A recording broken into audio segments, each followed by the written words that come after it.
Bismillahirrahmanirrahim. Alhamdulillah wassallallahu ala sayyidina Muhammad wa ba'd. Ingat, rukun khutbah ada 5. Yang pertama, hamdalah, alhamdulillah, cukup. Yang kedua, salawat dan salam ke atas baginda Nabi. Tapi tidak memadai dalam mazhab kita kalau kita menggunakan isim dhamir. Harus dengan menyebut nama Nabi Muhammad, Allahumma shalli ala sayyidina Muhammad, atau lafaz-lafaz yang seumpamanya. Yang ketiga, pesan kita kepada makmum untuk bertakwa kepada Allah, usikum bitaqwallah atau ittaqullah. Yang keempatnya berbeda antara khutbah pertama dengan khutbah yang kedua. Khutbah yang pertama seeloknya, yang keempat itu kita membaca ayat, kemudian kita tutup, duduk sejenak seperti kita berehat tadi. Kemudian khutbah yang kedua macam itu lagi, alhamdulillah wa sallallahu ala sayyidina Muhammad wa ala alihi wa sahbihi usikum nasibi taqwallah Allahumma ighfir lil mu'minina wal mu'minat wal muslimina wal muslimat aqimis shalah. Kan hanya sepakat dalam setengah menit, ya selesai. Jadi yang nak mengantuk tadi itu terperangkap. Setelah khatib naik atas mimbar, udah duduk macam tu, bismikallahumma ahya wa amut. Begitu terkejut, makmum dah qamat dah. Jadi bingung. Bila khutbah disampaikan, tadi sempat duduk. Nah itulah, jangan mengantuk dan jangan tidur pada saat khutbah disampaikan. Oke, sebelum kita masuk kepada adab-adab dan perkara-perkara yang disunatkan yang patut untuk kita laksanakan besok hari sebelum kita pergi ke masjid, kita ada panggilan dalam tarian kita. Silakan. Assalamualaikum Syekh. Waalaikumsalam warahmatullahi wabarakatuh. Saya Syukur Salim daripada Kuantan. Ya, ahlan wa sahlan. Minta tolong saya untuk jelaskan hadis yang berbunyi inna yaumal jum'ati sayyidul ayam wa hijul fuqara'i wal masakin. Hijul fuqara'i wal masakin. Jadi hadis yang ditanyakan bunyinya seperti ini, bahwasanya inna yaumal jum'ati sayyidul ayami wa idul muslimin wal fuqara'i wal masakin. Itu tambahan itu daripada mana? Yang warid di dalam hadis sayyidul ayyami wa idul muslimin. Nah, kenapa?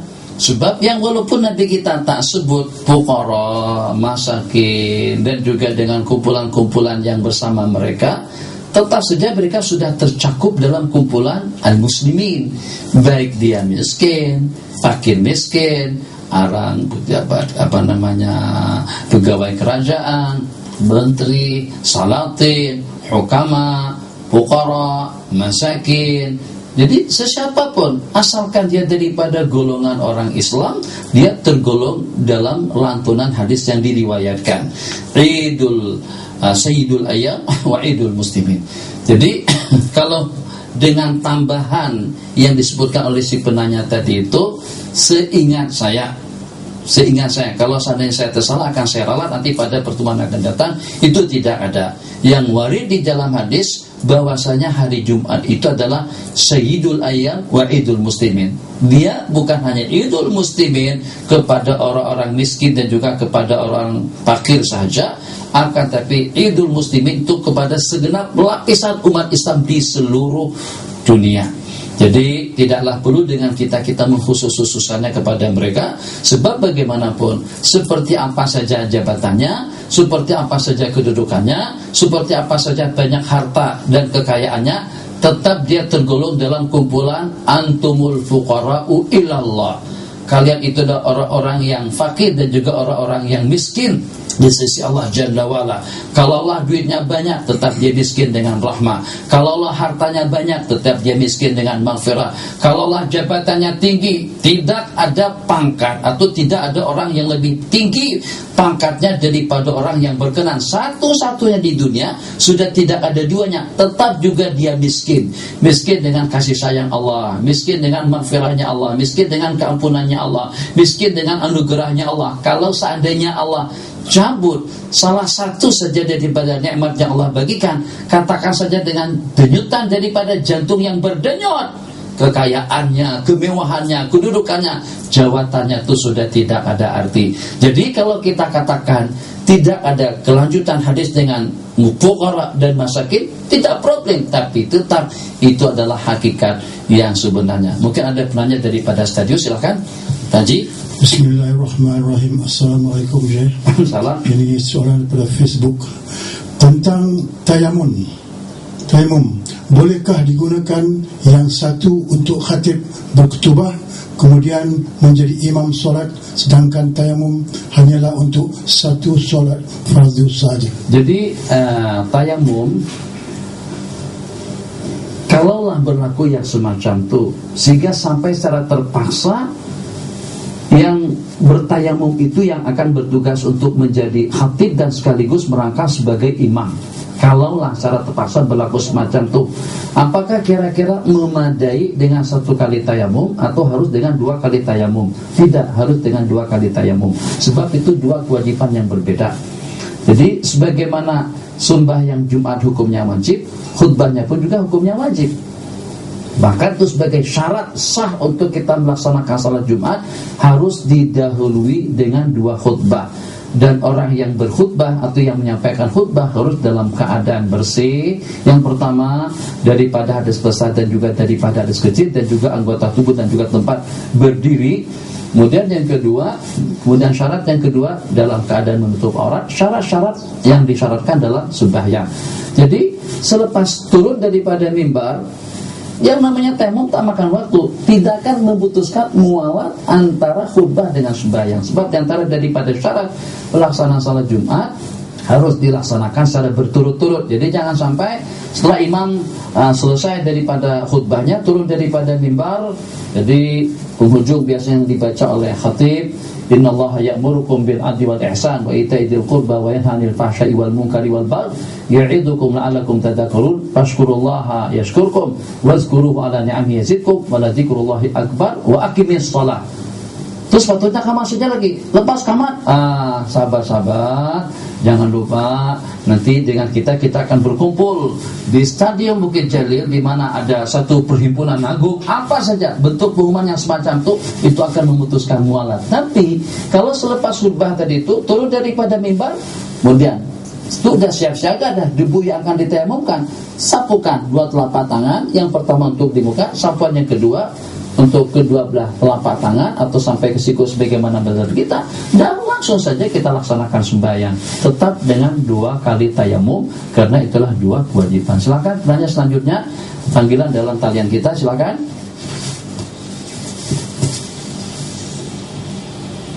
Ya, silakan, daripada siapa dan di mana? Assalamualaikum. Oke, silakan. Soalan share daripada Facebook. Jika terlewat hadir ke masjid dan saya dapati imam sedang tahiyat akhir, adakah saya perlu sambung 2 rakaat atau 4 rakaat? Itulah tadi itu kena asik-asik bertahajud malam, asik tahajud zikir sepanjang malam, la ilaha illallah, la ilaha illallah, akhirnya terlambat bangun. Bila bangun yang dengan imam sudah berada di tasyahud, imam sudah berada di rakaat yang kedua sedang membaca tasyahud, maka dia pun takbir. Niatnya pada saat itu tetap niat mengerjakan sembahyang Jumat 2 rakaat. Usalli, kalau kita dalam mata Imam Syafi'i, usalli fardhal jumu'ati rak'ataini mustaqbilal qiblati ma'muman lillahi ta'ala, Allahu akbar. Tapi begitu imam salam, sembahyang yang kita kerjakan zuhur 4 rakaat. Bila akan mengerjakan 2 rakaat itu kalau dapat 1 rakaat dengan imam. Jadi kalau seandainya makmum tadi itu dan rukuk bersama imam pada masa masuk ke masjid sudah terlambat betul, tak tahu apa khutbah yang disampaikan dan tidak tahu sama sekali, tapi pada waktu masuk imam sedang rukuk, dia pun takbir dengan niat melaksanakan sembahyang Jumat, terus rukuk bersama imam dan sempat bertumakninah, berarti makmum tadi itu sudah dapat 1 rakaat. Imam salam, cukup dengan menambah 1 rakaat saja. Jadi batasannya kalau terselesai imam lagi sedang rukuk, dia baru nak takbir, dia rukuk, imam dah bangkit. Kalau tersisi macam tu, berarti dengan makmum tidak dapat rakaat, maka dengan sembahyang makmum akan dikerjakan 4 rakaat. Tapi kalau datum aninah dengan imam, cukup dengan menambah 1 rakaat saja. Silakan, kita ada panggilan. Halo. Waalaikumsalam warahmatullahi wabarakatuh. Ya, silakan. Assalamualaikum Tuan Guru. Ya, Waalaikumsalam warahmatullahi wabarakatuh. Jadi Tuan Guru, saya nak bertanya satu kemuskilan. Ya. Iaitu pada solat Jumaat. Ya. Pada rakaat pada khutbah yang kedua, imam akan membaca doa. Ya. So, jadi saya ada tengok dalam masjid, ada perhatikan, ada di antara makmum mengambilkan doa dengan melangkah tangan, ada makmum tidak melangkah tangan. So sebenarnya macam mana kedudukan sebenarnya untuk kita mengambilkan doa? Adakah kita mengambilkan doa itu di dalam hati sahaja ke, ataupun dengan mengangkat tangan? Oke, terima kasih. Jadi dengan panduan umum terlebih dahulu, memang disunatkan dengan kita mengangkat atau menadakan kedua belah tangan kita pada waktu kita berdoa atau kita pada itu mengaminkan doa daripada seseorang. Yang dipermasalahkan sekarang pada saat khatib membaca doa pada khutbah yang kedua, apakah disunatkan dengan kita angkat tangan atau tidak? Alasan-alasan mereka yang tidak angkat tangan atau tidak mengangkat tangan pada saat itu, katanya sebab itu abas. Dalam ayat hadis dinyatakan waman lagha, itu adalah perbuatan sia-sia. Waman lagha pada Jumatalah. Jelas. Coba dengar di hadisnya terlebih dahulu. Hadis mengatakan man lagha, barang siapa melakukan perkara sia-sia. Angkat tangan itu bukan satu perkara sia-sia. Angkat tangan itu termasuk daripada adab doa.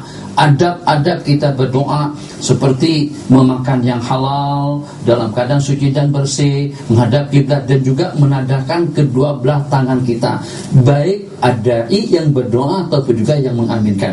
Jadi tidak ada larangan, tetap saja ikut kaidah umum tadi itu yang mengatakan kalau pada waktu kita berdoa sunat kita angkat tangan, pengecualian daripada ulama kecuali khatib. Khatib tidak angkat tangan, doa saja, berdoa saja. Sebab khatib di tangan ada tongkat atau juga ada tombak atau juga ada panah, sebagaimana yang disebutkan di dalam fikih kita. Sementara dengan tangan kiri mungkin dengan teks yang dibaca.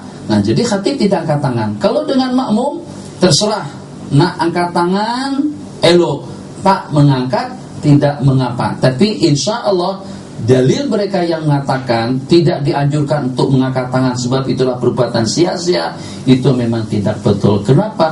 Sebab dia termasuk daripada perkara yang dianjurkan. Kita 3,5 menit saja lagi. Mudah-mudahan kita dapat meringkas seringkas mungkin. Besok, satu, disunatkan kita berpakaian serba putih. Usahakan untuk mengikuti peraturan Allah dan Rasulnya, berpakaian serba putih pada waktu kita menjadi tetamu Allah sekali dalam seminggu. Yang kedua, mandi seperti kita mandi janabah. Yang ketiga, membersihkan diri sebersih mungkin. Yang sebelumnya potong kuku tangan, buka kuku kaki.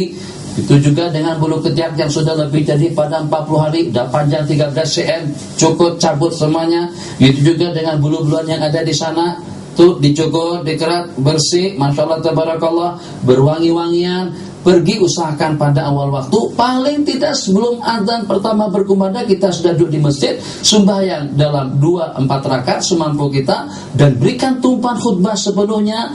Betul-betul kita ikuti daripada awal hamdalah sampai kepada penutupnya. Nabi kita berikan jaminan, 2 jaminan. Jaminan yang pertama akan terampunkan dosa kesalahannya daripada Jumat ke Jumat. Jaminan yang kedua akan mendapatkan pemeliharaan dan perlindungan daripada Allah Subhanahu wa ta'ala. Dan malam hari nanti, begitu juga dengan esok harinya, kalau tidak sempat, jangan lupa membaca surat Al-Kahf, sebab itu adalah amalan pada tiap malam Jumat atau juga pada siang harinya. Hada wabillahi taufiq. Wa sallallahu ala sayyidina Muhammad wa ala alihi wasallam. Salli alaihi دائما